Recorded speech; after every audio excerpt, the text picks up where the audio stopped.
नमस्कार. मनुस्मृतीबाबत आपण जी मालिका करतो आहोत त्या मालिकेमधला आज एक महत्त्वाचा भाग मी आपल्या समोर घेऊन आलो आहे. मी आपल्याला सातत्यानं म्हणत आलो आहे की मनुस्मृतीच्या आधारावर भारतीय राज्यघटनेतले अनेक कायदे आहेत. ज्या कायद्यांचा विचार आपण केला तर जशास तशा स्वरूपाची रचना तुम्हाला कायद्यांमध्ये सापडते, अगदी भारतीय राज्यघटनेत सापडते. जे संपत्तीतल्या वाटपाविषयीचे मनुस्मृतीमधले नियम आपल्याकडचे कायद्यामधले नियम सारखे आहेत. हिंदू कोड बिल तर खास करून मनुस्मृतीवर आधारलेलं आहे. अगदी असे अनेक कायदे आहेत ज्या कायद्यांचा पुढच्या काही भागांमध्ये आपण उल्लेख करणार आहोत, जे मनुस्मृतीशी साधर्म्य दाखवतात. हिंदू कोड बिलाबाबत तर एक गोष्ट स्पष्टपणे समोर आली आहे की हे हिंदू कोड बिलातले कायदे हे हिंदू स्मृतींमधून आलेले आहेत. खास करून याज्ञवल्क्य स्मृती आणि मनुस्मृती या दोन स्मृतींचा आधार या कायद्यांमध्ये घेतलेला आहे. मी हे विधान धाडसानं करतोय, अगदी पुराव्यासह करतोय. Doctor Babasaheb Ambedkar writing and speeches या ग्रंथामधल्या 14व्या खंडात पान क्रमांक 280 आणि त्याच्या पुढे याच्या नोंदी स्पष्टपणे आपल्याला दिसतील. नमुन्यासाठी मी तुम्हाला 2 पानं स्क्रीनवरती दाखवतोय, ती बघा. ती ज्या पुस्तकात आहेत ते पुस्तक देखील वाचा. त्यात स्पष्टपणे लिहिलेलं आहे की हिंदू स्मृतींचा उल्लेख करून यातूनच हे हिंदू कोड बिलाचे अनेक कायदे घेण्यात आलेले आहेत. मनुस्मृती संपत्तीच्या वाटपामध्ये स्त्रियांवरती मेहरबानी दाखवते. हा शब्द मी वापरतोय. मनुस्मृती मेहरबानी म्हणजे स्त्रियांच्या बाजूनी बोलते आहे. म्हणजे अनेक भाग आपण याआधी बघितले आहेत, खास करून 2 भाग आपण स्त्रियांच्या विषयात बघितलेले आहेत. आता संपत्तीच्या वाटपामध्ये जेव्हा पित्याच्या संपत्तीचं वाटप आपल्या अपत्यांच्या मध्ये होत असतं तेव्हा ते कसं होतं हे दाखवणारे कायदे मी तुम्हाला आज सांगणार आहे. मनुस्मृतीतल्या श्लोकांना मी श्लोक असं म्हणत नाही आहे, मी कायदा हा शब्द वापरतोय कारण तो पुन्हा एकदा स्पष्ट करतो हे राजानं केलेले नियम होते ज्याची अंमलबजावणी समाजामध्ये केली जात होती. आता मनुस्मृती काय म्हणते बघूया. एकाच अध्यायातले हे सगळे कायदे 8व्या 9व्या अध्याय तुम्हाला ते बघायला मिळतील. एकूण 8 श्लोक तुम्हाला मी आज दाखवणार आहे, ज्या श्लोकांचे अर्थ सांगण्याचा प्रयत्न करणार आहे. तुमच्या लक्षात येईल की संपत्तीचा वाटा स्त्रियांना मिळण्यासाठी मनु किती आग्रही आहे आणि तो कटाक्षाने हा वाटा द्यायला सांगतोय. चला पहिला श्लोक बघा. पहिल्या श्लोकाचा तुम्ही स्क्रीनवर बघताय आणि त्या श्लोकाचा अर्थही आता स्क्रीनवरती बघत आहात. म्हणजे दोन्ही गोष्टी तुम्हाला दिसणार आहेत. अविवाहित मुलींना तिच्या भावांनी वडिलांच्या संपत्तीमधला 1/4 भाग द्यावा. म्हणजे आपला वाटा काढून 1/4 होईल असा इतका वाटा काढून अविवाहित मुलींना तो भाग तिच्या भावांनी दिला पाहिजे असं म्हणून स्पष्ट सांगतोय. म्हणजे केवळ अविवाहित मुलींना मनु असा सोडून देत नाही, तो संपत्तीचा 1 भाग द्यावा हे स्पष्टपणे सांगतोय. चला दुसरा श्लोक तुम्ही बघताय. ज्याला पुत्र नाही त्याने कन्येला पुत्रिका मानावे. ज्याला मुलगा नाही आहे त्यानं आपल्या कन्येला पुत्रिका मानावे. तिचा पुत्र सगळे श्राद्धादी संस्कार करेल असा नियम जावयासोबत करावा आणि आपली सगळी संपत्ती त्या कन्येच्या पुत्राला देऊन टाकावी. बघा इथे कन्येच्या पुत्राला द्यावी हे पण म्हटलंय. पाठोपाठ लगेच तुम्ही तिसरा श्लोक बघणार आहात, ज्यात मुलीचा पुत्र आणि मुलाचा पुत्र दोघेही धर्मदृष्ट्या समान आहेत असं म्हणून सांगतो.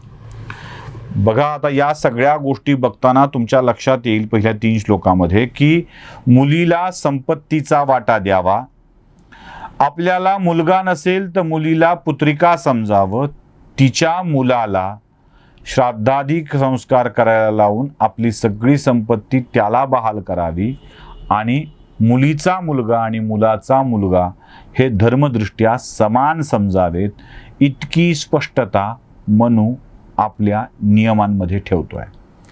कुठेही तुम्हाला स्त्रीवरती अन्याय होताना, स्त्रियांना कमी समजताना, तिच्या अपत्यांना कमी समजताना दिसणार नाही.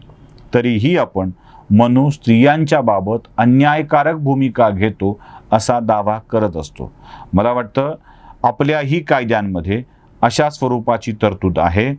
मुलींना वडिलांच्या संपत्तीमधला अधिकार मिळतो किंवा मुलांच्या मध्ये वाटून घ्यायची असेल तर बहिणीला आपल्या संपत्तीतला अधिकार सोडून दिल्याची नोंद शपथपत्राद्वारे द्यावी लागते, तेव्हाच मुलांना संपत्तीचा अधिकार मिळतो. चौथा श्लोक आता आपण बघणार आहोत.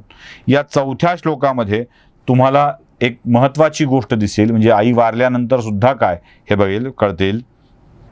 जन्मदात्री आई वारल्यानंतर तिच्या पुत्रांनी आणि कन्यांनी धन समप्रमाणात वाटून घ्यावे. म्हणजे आईच्या नावावर जर काही प्रॉपर्टी असेल, ती वारली तर तिच्या पुत्रांनी आणि कन्यांनी मिळून धन समप्रमाणात वाटून घ्यावं. म्हणजे अगदी आईच्या संपत्तीवर सुद्धा मुलांचा अधिकार आहे हे स्पष्टपणे म्हणून सांगताना दिसतोय.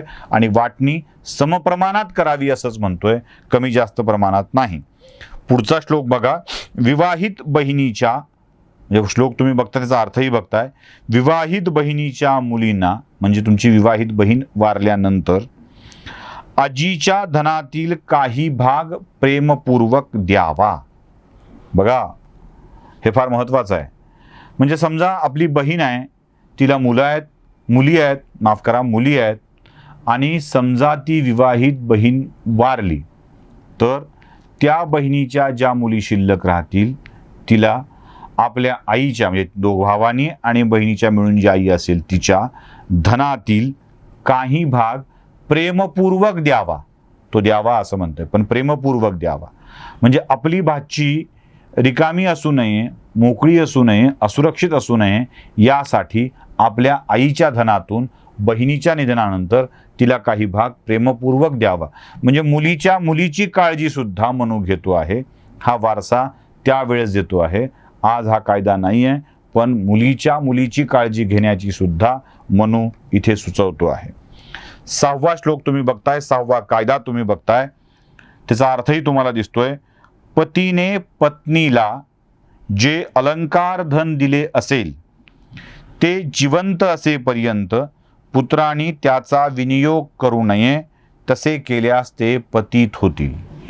म्हणजे आपण आपल्या बायकोला जर काही धन दिलं असेल तर आपल्या मुलांनी त्यांची आई, म्हणजे आपली बायको जिवंत असेपर्यंत तिच्या धनाचा विनियोग करू नये, ते खर्चू नयेत.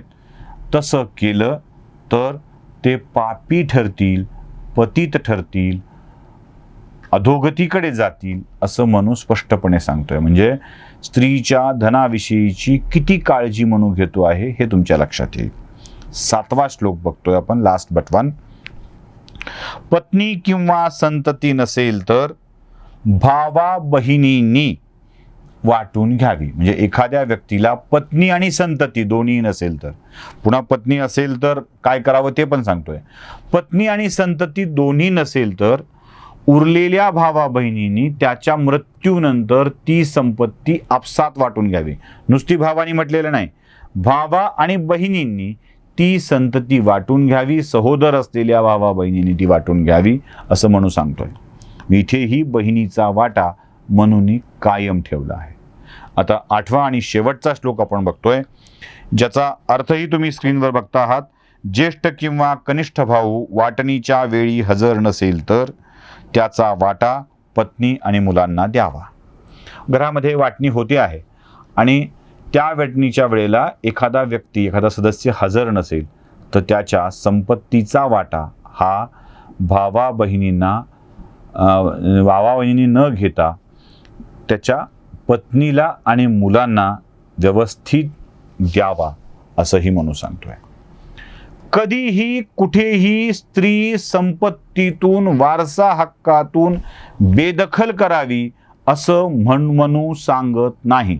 आणि तरीही आम्ही मनुस्मृतीवर दावा करतो की ती स्त्रियांच्या विरोधातली आहे. एखाद दुसरा कुठे घुसळलेला श्लोक असेल, स्वार्थासाठी कुणी घुसळला असेल तर त्याचा अर्थ घेऊन, तो नाही आहे त्याचा अर्थ वेगळाच काढून त्या स्वरूपाची मांडणी केली जाते. अगदी हिंदू कोड बिलामध्ये सुद्धा डॉक्टर बाबासाहेब आंबेडकरांनी मनुस्मृतीचा आणि याज्ञवल्क्य स्मृतीचा आधार घेतला आहे, हे आपण सोयीस्कररित्या विसरून जातो. एवढाच एक कायदा नव्हे तर अशी अनेक कायदे आहेत ज्यात मनुस्मृती जे त्यावेळी सांगत होती तेच आज भारतीय संविधान, भारतीय दंड संहिता सांगते आहे. या सगळ्या कायद्यांचा अभ्यास आपण पुढच्या भागामध्ये करणार आहोत. हे व्हिडिओ कसा वाटला नक्की कळवा, आपल्या प्रतिक्रिया देखील पोहोचवा. मनुस्मृतीविषयीचं हे सगळं सांगणं हे मनुस्मृतीचं राज्य यावं यासाठी नाही आहे, तर मनुस्मृतीवरचं किटाळ दूर व्हावं यासाठी आहे. व्हिडिओ आवडला असेल तर शेअर करा, कमेंट करा, चॅनलला लाईक सबस्क्राईब करायला विसरू नका, बेल आयकॉन दाबा. आमचे व्हिडिओ आपल्यापर्यंत पोहोचत राहतील. नमस्कार.